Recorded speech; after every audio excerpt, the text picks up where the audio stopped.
Bună ziua! Numele meu este Nicolae Ștefănuță, Nicu Ștefănuță, europarlamentar. Sunt aici în calitate de facilitator al acestui eveniment al societății civile și presei românești. And also to the organizers, the Romanian organizers, Asociația Civică Activag and Inițiativa Timișoara. So from Argeș and from Timișoara, the organizers decided to have this event here. Those are the preconditions of a functioning democracy, and we can have very different ideas on, what a minimum salary should be, or how strict environmental legislation exactly should be. What we should not fight about, that we all have an interest that money we spend together actually goes where it's supposed to be and is not stolen on the way, and that there is an independent judiciary able to follow up on these things. So that's a fight.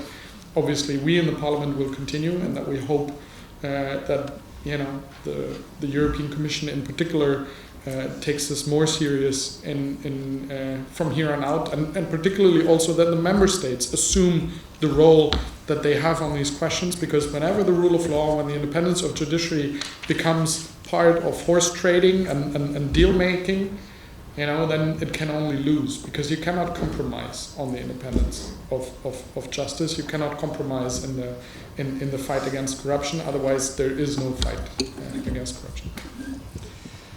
Romania is a young democracy. It is a country where there is no rule of law culture.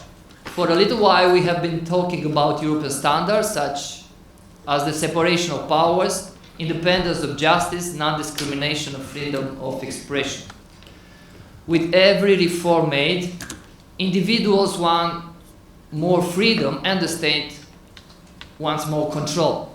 During communism, a person could have been a judge or prosecutor only with the approval of the Communist Party. This explains why justice was controlled at that time by politicians. There was not a constitutional court. The supreme judges were appointed by Parliament.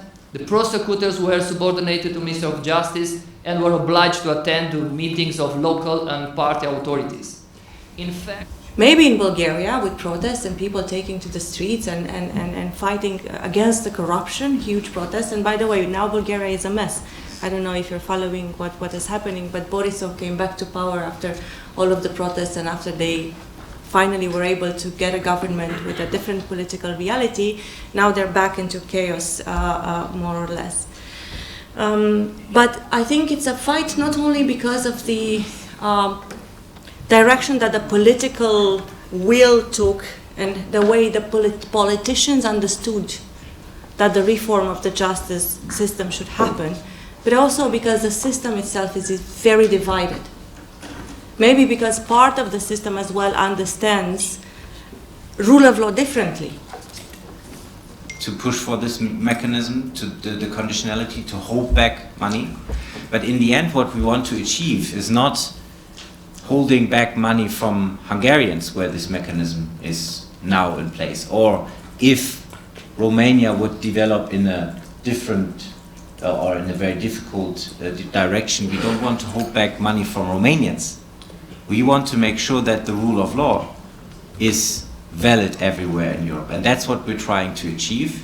But we need to have also consequences and clear language and a clear position. And I think that was missing in Europe in the last years. But I think we have a real chance, and I'm proud that we might see tomorrow the first time that the Commission really is going forward and saying, let's hold back money to a EU member state. Thank you. To the present now, what does Russia do now? We all know. What's the threat for countries like Romania?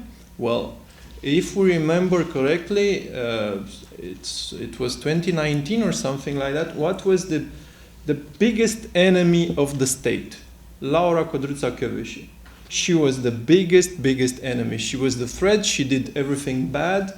and all the TV networks were against her, and you couldn't see any news without something bad about Laura Codruța-Kövesi. She's now the head of the European Prosecutor's Office, and I don't know if you know it, but today they've just announced the founding fathers of the American Revolution crafted a document for the worst of times and the worst of leaders.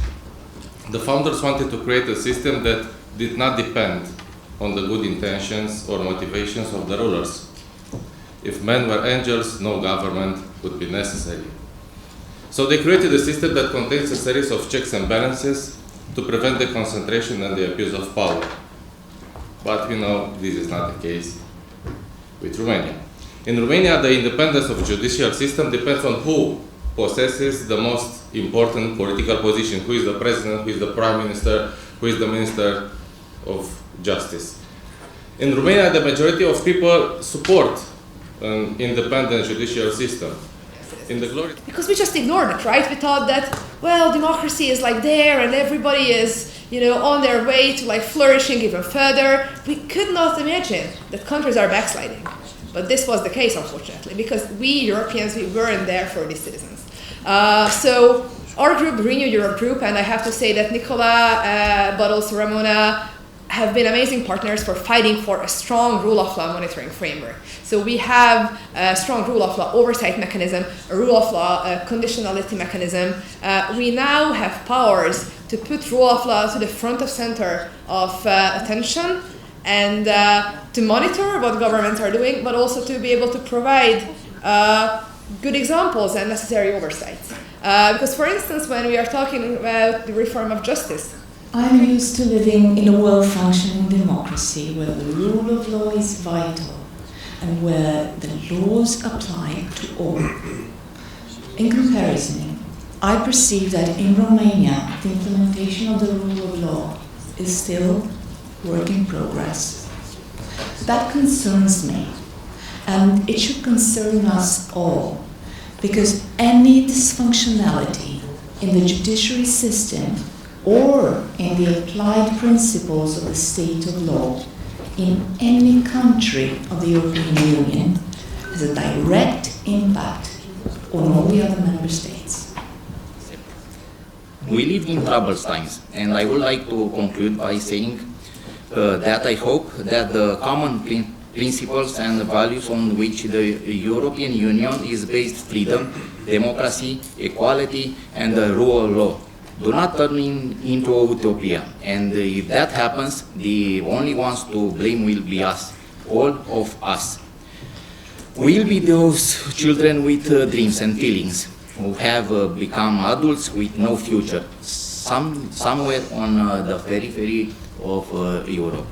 Taking advantage of the help offered by the instigator, we all know who is, of the education reform, they attempted to save all the other plagiarists and to dissolve the National Council for Attestation of University Titles, Diplomas and Certificates. Nevertheless, if you still had hope for the best, unfortunately, you are terribly wrong.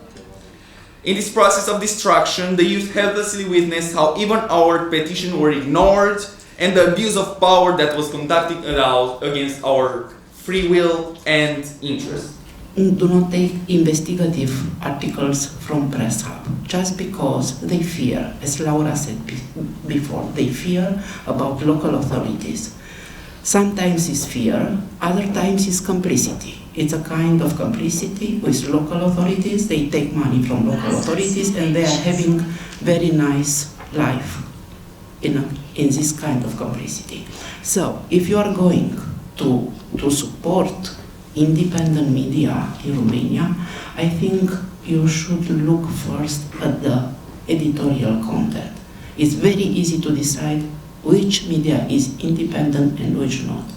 So, hundreds of articles have been written about this toxic practice of grey financing the press by political parties outside the election campaigns using public funds. It happened since a few years ago, if I remember. This practice is so widespread, both in the central and local media, that the the key role of this media as the watchdog of democracy. This role has been practically entirely cancelled. This is a very nice photo. Somebody put it on a building. Știrile mint când banii vorbesc. The news lies when money speaks.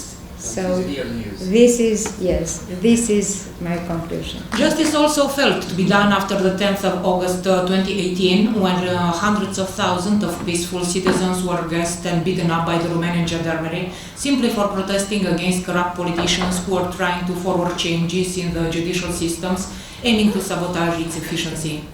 Justice failed again after Collective, the tragedy that killed 65 people, some in the flames, but most of them in Romania's rotten hospitals.